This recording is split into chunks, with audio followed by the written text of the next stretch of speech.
Ladies and gentlemen, what is going on? It is the TFA show, another one coming at you. Continue our look at the way too early rankings for redraft. Today, we are kicking things off with the wide receivers.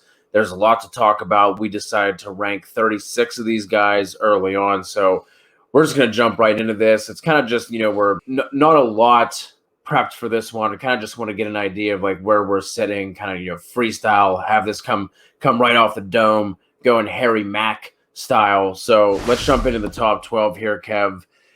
We both have the same top 5, just in slightly different orders. You have a Devontae Adams, Tyreek Hill, DeAndre Hopkins, Stephon Diggs, and Allen Robinson. I have a Tyreek Hill, D-Hop, Adams, Diggs, and A-Rob. And then at 6 through 12, you have an A.J. Brown, Calvin Ridley, DK Metcalf, Justin Jefferson, Michael Thomas, Terry McLaurin, and Julio Jones. And then I have it Ridley, Metcalf, Jefferson, Keenan Allen at 9, Michael Thomas at 10. We're the same there. Amari Cooper at 11, and then Terry McLaurin at 12. The first question I want to throw out to you here before we start, kind of just riffing on a couple of these guys. For your top guy, are you set in stone with Devontae Adams? Because I kept going back and forth between Tyreek and Adams and, Hopkins, and kind of going back and forth. And I don't feel super, super strong about one of those guys in the, at the top there. Are you pretty set on Adams? To me, it's between him and Tyreek Hill. I think both of them you can make a really strong case for as the wide receiver one off the board. I think Devontae probably provides more of a really solid floor as well. He's still right now the only guy in Green Bay. We'll have to wait and see if Green Bay finally decides to actually do the right thing and actually add some talent there. I think if they were to go out and let's say they signed a Will Fuller or maybe spends a heavy draft capital pick on a wide receiver, somebody that can contribute immediately, then maybe I would probably think about moving Devontae Adams down a little bit, because it's just like what we talked about heading into last year. Him and Michael Thomas are very volume dependent receivers. They're guys that they can't live off of 100 targets and expect them to finish as top 3 wide receivers in fantasy, right? And so if somebody comes in and takes away some of that from him, because last year they didn't really have anybody. It was like a revolving door. Alan Lazard and MVS and Tanyan was probably the second guy. That was probably the most secure option that they had there. But I just think overall his floor is safe. I had him down at 3, and the reason why I kind of bumped him down below D-Hop is last year Aaron Rodgers just had an absurd year. I mean, 9% touchdown rate, 70% completion percentage. He hasn't hit any numbers like that. 9%, his 9% touchdown percentage hasn't done that since 2011, and that is completely unsustainable. That's going to come down. How far is going to be the question? But then the 70% completion percentage, he hadn't been above 68 since 2011 as well. So like you said, if they go out and they add somebody to that offense, and then Aaron Rodgers, regresses a little bit, which is absolutely going to happen, just to what degree. That's why I kind of slid him down there at 3. Outside of that, was there anybody else that, that really jumped out to you that, either you had a hard time ranking, someone that you were unsure of, someone that you feel, on the other side really strongly about? Anyone else in the top 12 here that you wanted to touch on? I think that A.J. Brown, I was surprised you don't have him in your top, 12 a little bit. I know it's still early and maybe that may change, but I mean, A.J. Brown was as dynamic as ever. He was 7th in fantasy points per game last year. Finished with 70 receptions, 1,000, almost 1,100 yards and 11 touchdowns with an 25.8% target share, which was 8th. And when you look at this team, I mean, he did all that while being the 30th overall in targets last year, and no Corey Davis. Jonnu Smith is gone.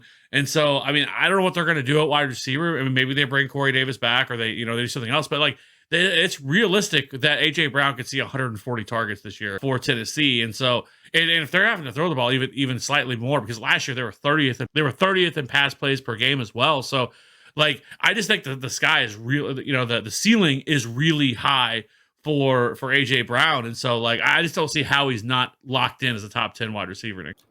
He was one of those guys I just didn't know what to do with. Do they bring somebody else in like, can we bet on that kind of efficiency? Like you were saying, top 10 fantasy points per game, at 30th in targets. Like he should be getting more targets. And then what happens now with this offense with the tight end coach being promoted again with Arthur Smith out the door? So like, I don't know, but like, that was one I kept going back and forth on. He'll probably end up making his way back into my top 12 by the time it's all said and done.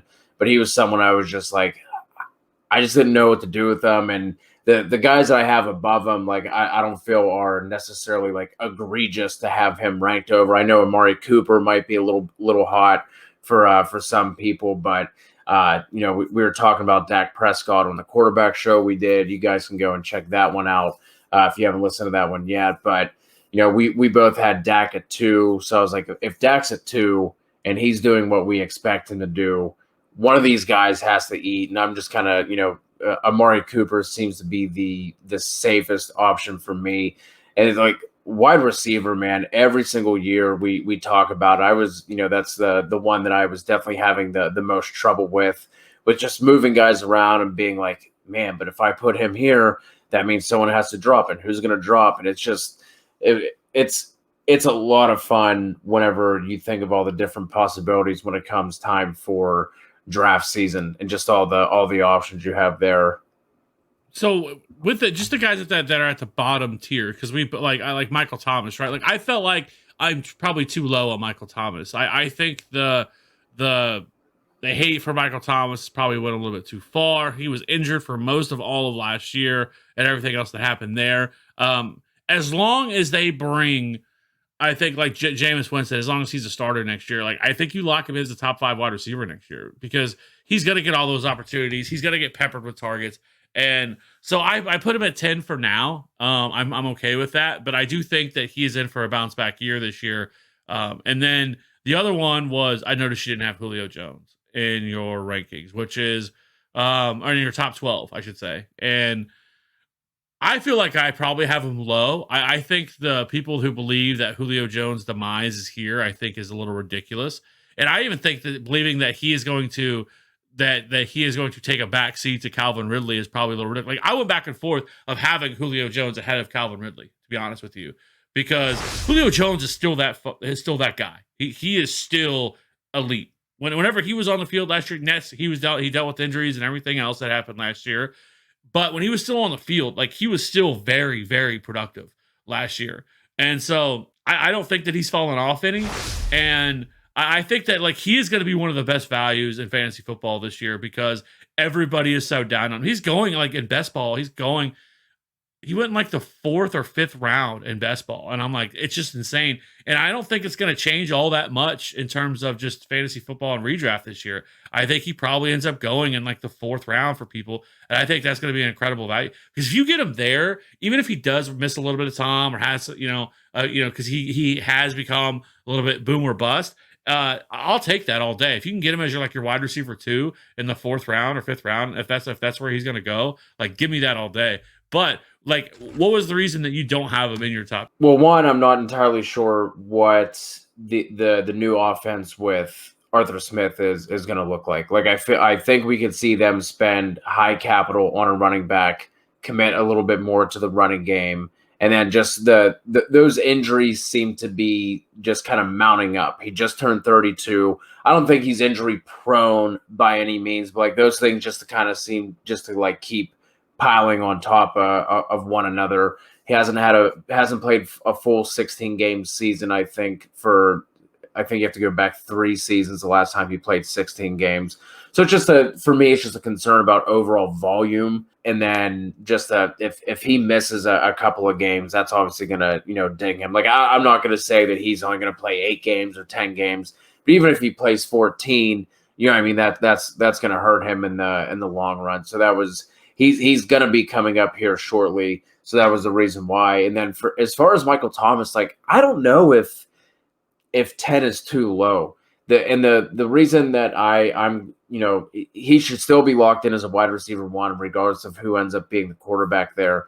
But we also have to remember that he had, let me pull this up really quick. So over the last 3 seasons, 85% catch rate, 80% catch rate, and then 72% last year. And, you're talking about one of the most accurate quarterbacks that we've seen. Like, what happens if that is Jameis, like, not exactly known for his accuracy, and that number drops down to 70%. And like, I think Jameis could end up being a little bit better for somebody like a Traquan Smith, or a downfield threat, more so than just peppering Michael Thomas with 160, 170 targets that he had been getting when he was healthy the 2 previous seasons before last year. So I think he should be. I think the hate has gone a little bit too far. He should be locked in as a wide receiver 1.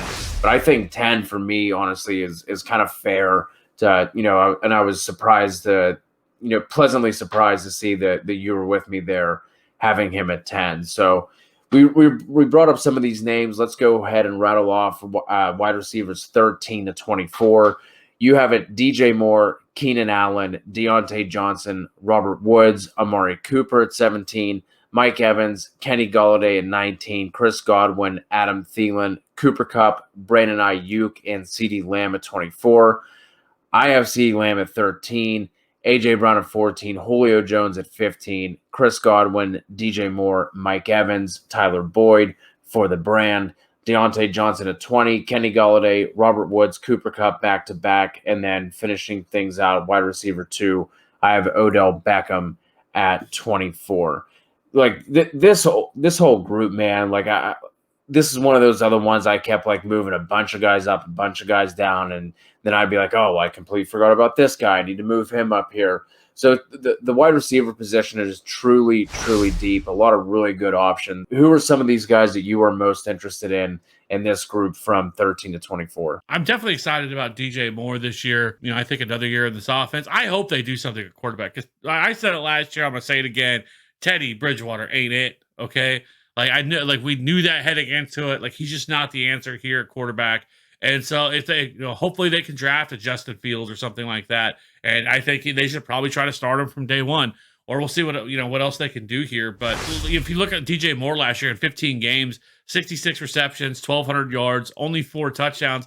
And that's really kind of what hurt him last year in terms of, overall fantasy production, because he was 27th in fantasy points per game. But I think if that touchdown number raises even just a little bit more, I think you're really excited about that. He was 6th in deep targets, which was weird because they went from the year before, and years past, from him being much more of that underneath intermediate route runner, to last year they took Robbie Anderson, but in years past, where Robbie Anderson is typically the field stretcher here in this offense, and where they flipped it, right? They flipped it to where DJ Moore was the deep threat. He had 26 deep targets, 41% of the air yards, which was second, 5th in total air yards last year among all wide receivers. So it was a little bit interesting how they used him last year. I think that was kind of a mistake, because we've always known that he is the yak monster.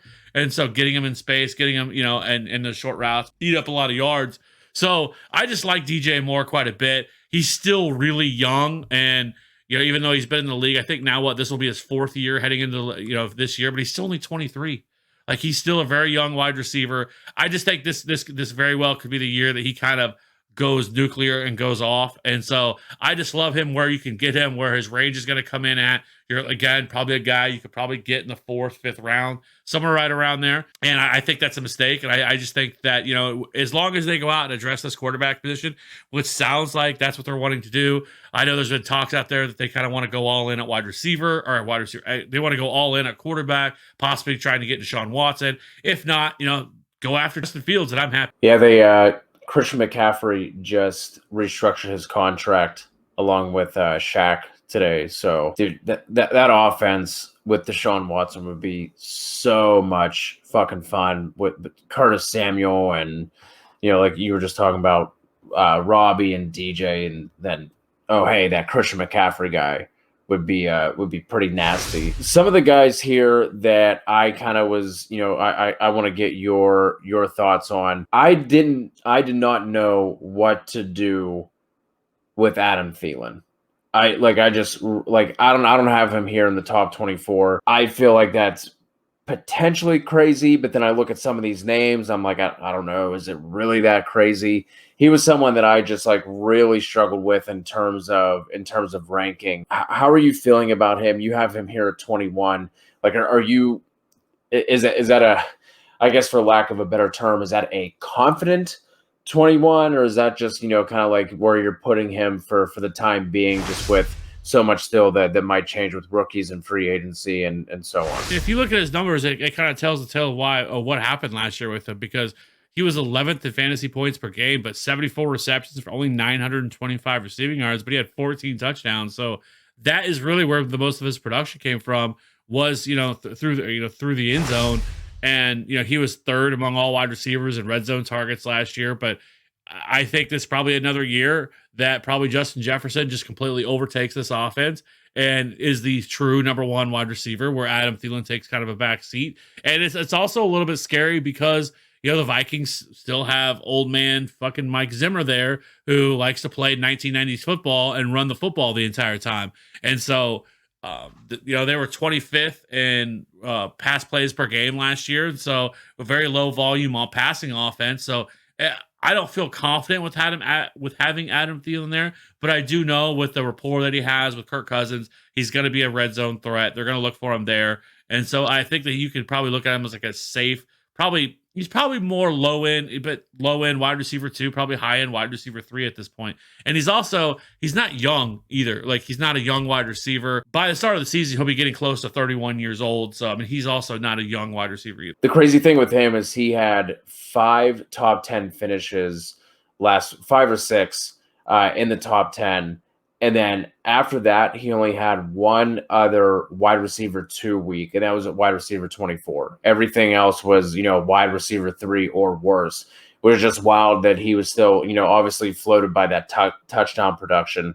But the fact that he was able to finish as high as he was with that kind of volatility is pretty wild.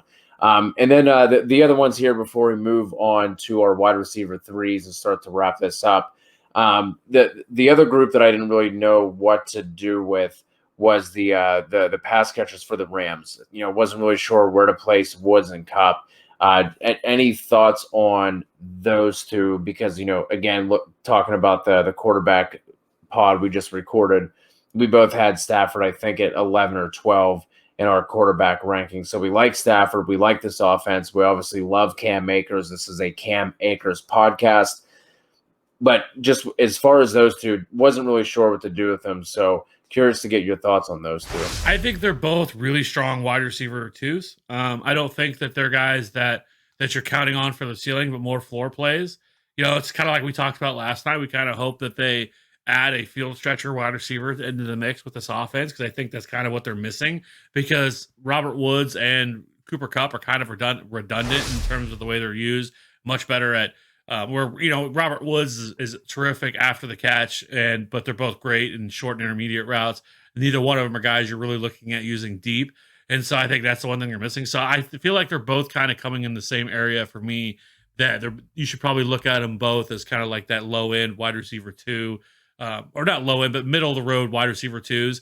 I don't think they have the ceiling as some of these other guys that are on this list, but I think you can make the same argument. They're probably they cannibalize each other to a certain extent, kind of like Mike Evans and Chris Godwin. Like, me having Chris Godwin at 20, like, hurts my soul, because I love Chris Godwin and I think that he's one of the best wide receivers in all of football. But now, if they don't do anything else to address, I know there's rumors out there that Tom Brady wants Odell Beckham and wants them to trade for Odell. And like, if that happens, then again, like, I think that just kind of, if they don't bring anybody else out of consequence, I could see myself moving Chris Godwin up a little bit further on this list, because it kind of takes away a little bit from that pecking order of targets there. But I think they're kind of very similar guys: Mike Evans, Chris Godwin, Kupp, and Robert Woods, where you kind of look at them all in the same way. I would love to have any of them. I don't hate any of them, but I think that you probably expect a little bit more of a cap ceiling because of it. And then the guy I did want to talk about, though, I forgot, was 2 guys real quick. Deontay Johnson. I am a Deontay Johnson guy. I love Deontay. I think with another year, I'm actually happy that Big Ben came back. I know you are not, as a Steelers fan. I'm happy he came back, because I don't know what else they would have done at quarterback, to be honest with you. What would they have brought in? What would they have done? I still think he gives them their best bet at this stage right now to be a productive offense. I don't care about the team as a whole. I care about what they can give me for fantasy purposes. And I think Deontay Johnson, with that target share, with just being absolutely peppered with targets, with Juju Smith-Schuster gone now, I think that really opens the door for Deontay as a true wide receiver one type season that he could put up this year. So I like Deontay quite a bit. And I actually think I'm low on Brandon Ayuk. I love Brandon Ayuk. I think he is the number one wide receiver there. It's not Debo. It is definitely Brandon Ayuk. The dude is a baller. And we kind of saw it last year over the second half of the season. The dude just went off every single week, but like one. And so I like him here. I hope they do something at the quarterback. I don't love Jimmy Garoppolo. I think he is capable, and as long as he can stay healthy, then I think the sky's the limit for Brandon Ayuk in 2021. He was another one, man. Just in this group, like I had him maybe like up around like 20, and then I was like, man, healthy Kittle, hopefully a healthy Debo, run first offense. Like what happens there? And like a guy like Deontay Johnson with, you're right. In terms of wanting production from him, Ben was the best bet for that. And he is going to be absolutely peppered with targets, like you were saying. And there was a tweet that I saw today that was talking about Juju being released. And I can't remember if it was a beat writer or what, but they were actually trying to talk about Ray McLeod as being a potential beneficiary to Juju leaving. And I was just like, this is where we're at now. We're actually trying to make this out to be a positive for Ray McLeod. And we're just going to act like James Washington, like doesn't exist, or they're not going to try and, bring someone else, or like, just one of those things you scroll through, you see it on your phone, shake your head, and you just keep moving along, moving with your day. So, yeah, Deontay Johnson, I'm with you there. I could probably have him a little bit higher, and then Brandon Ayuk as well. I'm right there with you. I was lower on him coming in as a rookie last year, and that was obviously a grave mistake because he just balled out. I'm just not entirely sure of what his volume is going to look like, but I think he could be someone, in the AJ Brown-ish territory where he doesn't have to get a ton of targets to give you that production. So with you on that, let's wrap things up with our wide receiver threes.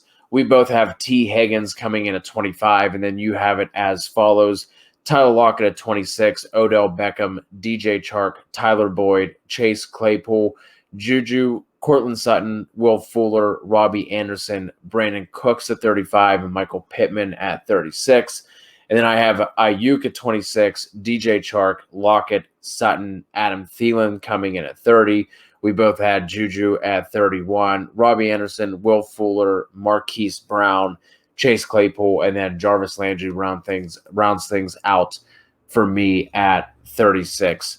Throw out some names here, and let's start talking about these wide receiver threes. Like you kind of mentioned, the wide receivers are so damn deep right now that it is tough to kind of put these guys in slots, because like when I was kind of looking at a lot of these guys, like, oh man, like I think T. Higgins is definitely in the conversation as a top 24 wide receiver. I think that DJ Chark is in that conversation with Trevor Lawrence at quarterback.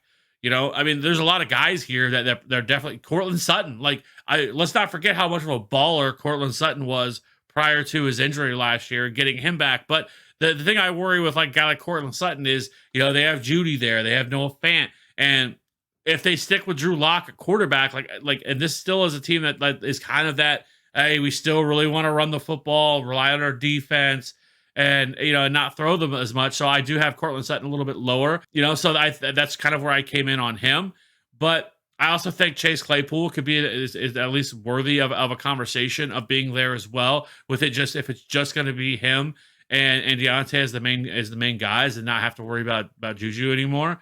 I do think that James Washington is definitely going to be a factor. He has a strong chemistry as well with Big Ben. So I do think that he's kind of a sneaky guy that you can take later in your drafts. I think, and then Will Fuller, like if Will Fuller goes to Green Bay or some excellent spot, like he certainly could fly up this list, but with him being a free agent, I feel comfortable doing so. If Deshaun Watson stays in Houston, which is definitely a possibility, Brandon Cooks is going to ball because he's the only guy there. And so that is why I have him there at 35, but I think I could go much higher. I just don't know what's going to happen yet with Deshaun Watson, so we're waiting for that information. And then Michael Pittman, no T.Y. Hilton. He is a free agent in Indy, so it's him and Paris Campbell. Again, this is definitely a spot that they could go out and grab a wide receiver.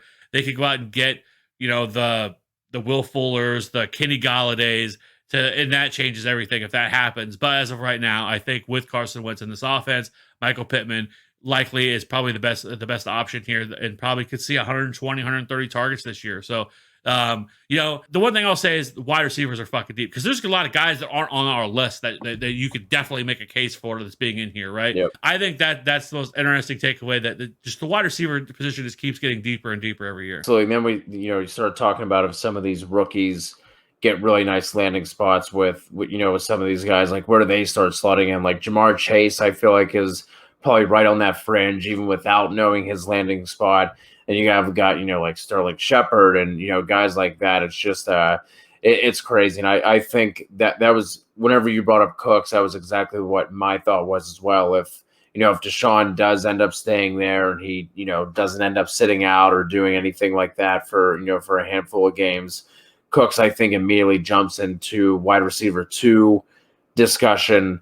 And then just some other guys, like I said, like talked about Adam Thielen a little bit earlier, like having him at 30, feels wrong, but at the same time, like I'm just like, who else did I feel super strongly about that if I were drafting today, that I am definitely taking Adam Thielen over? And I couldn't really make a case for anybody ahead of him, obviously, because I didn't rank him any higher. But I was just like, I just can't do it. Juju is going to be interesting in terms of where he lands. I think we've seen by now that he is a much better 2 than he is the focal point. And hopefully he lands somewhere where he's going to have an ADOT over 3.4, which kind of felt like the way that it is. Marquise Brown, I threw in here at 34 because for me, obviously outside of somebody like Jarvis Landry, once I get to this wide receiver 3 kind of spot, especially further on down, like I want to take some chances. And as slow as Marquise Brown started off the season last year, he did have a really strong finish. Hopefully they are going to be a team that brings in another weapon. So I think Marquise Brown is much better suited as a 2 than he is a 1. I just don't want. Can we please stop mocking Rashad Bateman to the Ravens? Can we please not do that? Do not, I don't want one of my favorite alphas going there. Let an alpha that I don't like go there to free up Marquise Brown, because I don't want to. I would not wish that evil on anybody. But this group as a whole, man, is really exciting. And then DJ Chark, I think they are another team that could end up with possibly the Kenny Galladay sweepstakes. And if that happens, Trevor Lawrence shoots up. But then I think guys like DJ Chark and Laviska Shenault definitely take a hit if they're going to go out and get somebody like that to play on the outside. And that would be a really fun trio of wide receivers to watch. And I think Laviska Shenault, as things stand right now, he's just outside on that fringe. So, man, a lot of fun names here. A lot of names that we didn't even touch on, like you were mentioning,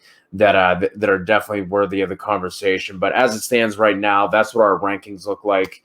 Early on in the offseason. Still a lot to change. Still a lot of research to do on these guys and really start to dial things in. So make sure you're keeping things here dialed in with us. Going to be doing everything we can to bring you guys as much content as possible over the entire offseason. Drop a comment. Let us know your thoughts on the rankings. Anyone you think we missed that we're too high on, too low on. And again, if you've been listening to any of the other early ranking looks that we've been doing, we are doing a draft guide.